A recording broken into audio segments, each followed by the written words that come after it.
আজি কিয় জানো হঠাৎ মোৰ এজনী ছোৱালীলৈ মনত পৰিল, ধৰিব পৰা নাই। বুকুৰ একোণত অলপমান দুখে খোজ মাৰিব ধৰিছে। বাৰে বাৰে দুচকুত এখন ধুনীয়া মুখ আৰু কলা এযোৰ চকুৱে অহা যোৱা কৰিব ধৰিছে। বৰ্তমান অসমীয়া টিভি চিৰিয়েলৰ এগৰাকী জনপ্ৰিয় অভিনেত্ৰী, যাক মই ভাল পাইছিলোঁ, যাৰ হৃদয়ৰ উপত্যকাত মই ঘৰ সাজিছিলোঁ। 10 বছৰ আগৰ সেই ৰঙীন দিনবোৰলৈ মই উভতি গ'লোঁ। হায়াৰ ছেকেণ্ডাৰী পাছ কৰি মই এডমিশ্যন লৈছিলোঁ। আমাৰ বিভাগত কেৱল আমি 5জন ষ্টুডেণ্ট আছিলোঁ, 3জন ল'ৰা আৰু 2জনী ছোৱালী। কিন্তু ক্লাছত আমি কেৱল 2জনেহে ৰেগুলাৰ প্ৰেজেণ্ট হৈছিলোঁ। বাকী 3জন 2-3 দিনৰ মূৰে মূৰেহে কলেজলৈ আহিছিল। মোৰ লগত এজনী ছোৱালী আছিল, নাম এলিনা। তাই আৰু মই নিয়মীয়াকৈ কলেজলৈ গৈছিলোঁ। আমাৰ বাদে আন কোনো নথকাৰ বাবে হয়তো আমাৰ মাজত অতি কম দিনৰ ভিতৰত আমাৰ ফ্ৰেণ্ডশ্বিপ বহুত গভীৰ হৈছিল। প্ৰথম চিনাকিতে মই তাইৰ ৰূপত মুগ্ধ হৈছিলোঁ। সময় যোৱাৰ লগে লগে মই তাইৰ প্ৰেমত পৰিব ধৰিছিলোঁ। তাইৰ সৈতে সময়বোৰ কেনেকৈ পাৰ হৈ গমেই পোৱা নাছিলোঁ। কলেজৰ বাটত, ক্লাছৰুমত, ৰেষ্টুৰেণ্টত কটোৱা সময়বিলাক আজিও সজীৱ হৈ আছে।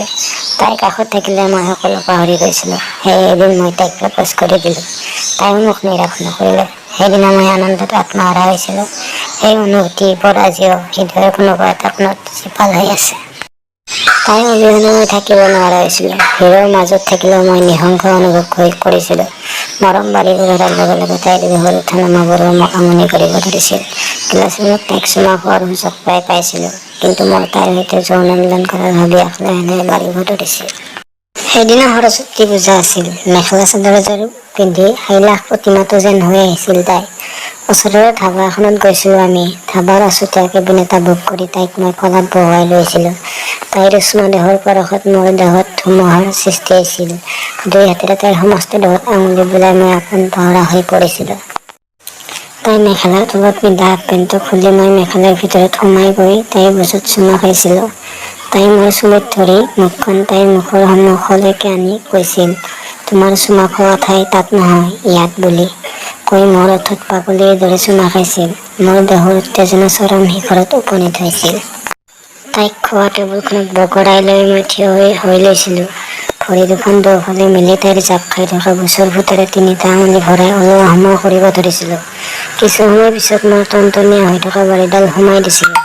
এক স্বৰ্গীয় অনুভূতি গোটেই দেহৰ মাজেৰে পাৰ হৈ গৈছিল। কাঠৰ টেবুলখনৰ পৰা খট খট শব্দ ওলাব ধৰিছিল। মই তাইক থিয় কৰাই লৈ পিছপিনৰ পৰা দবি ষ্টাইলত খপ খপকৈ চুটি মোৰ কাণৰ জেউকোৰা নুমাইছিলোঁ। তাইও পৰম তৃপ্তি পাইছিল। সম্ভৱ হোৱাৰ পিছত বহু সময় মোৰ বুকুৰ মাজত সোমাই আছিল।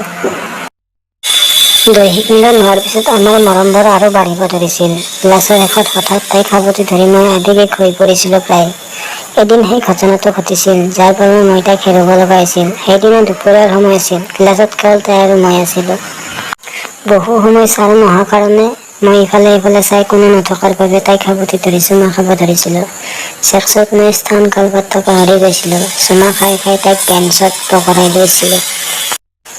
ঠিক সেই মুহূৰ্ততে ছাৰ আহি পাইছিল। আমি গম পোৱাৰ আগতে ছাৰে দুয়োৰে কুকৰ্ম কেমেৰাত বন্দী কৰিছিল।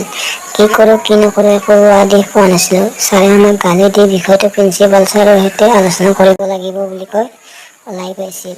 লাজ ভয়ত আমাৰ মুখৰ মাত হেৰাই গৈছিল। সেইদিনাৰ পৰা মই আৰু এলিনাক লগ নাপালোঁ। তাই হয়তো বেলেগ কলেজত এডমিশ্যন লৈছিল। বহু বছৰ পিছত তাইক মই ইউটিউব শ্বৰ্ট ভিডিঅ'ত দেখা পাইছিলোঁ, তাৰপিছত অসমীয়া চিৰিয়েলত। এদিন তাইক বহু কষ্ট কৰি লগ কৰিছিলোঁ শ্বুটিং কৰি থকাৰ সময়ত। তাই মোৰ সৈতে সাধাৰণভাৱে কথা পাতিছিল। মোৰ পৰা আঁতৰি যোৱাৰ কাৰণ সুধিছিলোঁ তাইক, কিন্তু তাইৰ পৰা মই একো উত্তৰ নাপালোঁ।